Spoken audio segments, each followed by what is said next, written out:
ಏನಾಯ್ತಮ್ಮ? ಅಮ್ಮ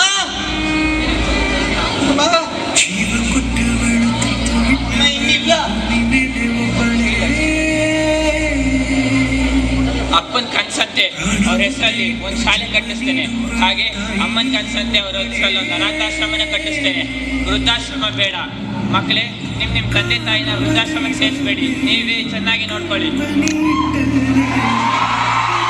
ಮನುಷ್ಯ ದೊಡ್ಡವನಾದಂತೆ ಬಾಲ್ಯವನ್ನು ಮರೆಯುತ್ತಾನೆ, ಮದುವೆಯಾದಂತೆ ತಂದೆ ತಾಯಿಯನ್ನು ಮರೆಯುತ್ತಾನೆ, ಮಕ್ಕಳಾದಂತೆ ಸಹೋದರ ಸಹೋದರಿಯನ್ನು ಮರೆಯುತ್ತಾನೆ, ಶ್ರೀಮಂತಿಗೆ ಬಂದಂತೆ ಬಡತನ ಮರೆಯುತ್ತಾನೆ.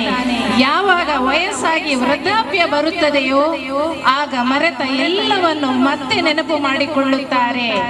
ವೃದ್ಧಾಶ್ರಮವನ್ನು ಕಟ್ಟಬೇಡಿ, ಅನಾಥಾಶ್ರಮದ ಮಕ್ಕಳಿಗೆ ಬದುಕು ಕೊಡಿ, ಹಾಗೆ ನಿಮ್ಮ ತಂದೆ ತಾಯಿಗಳನ್ನ ನೀವೇ ಸಾಕಿ ಸಲಹೆ ಎನ್ನುವುದೇ ಈ ಪ್ರಹಸನದ ಉದ್ದೇಶ.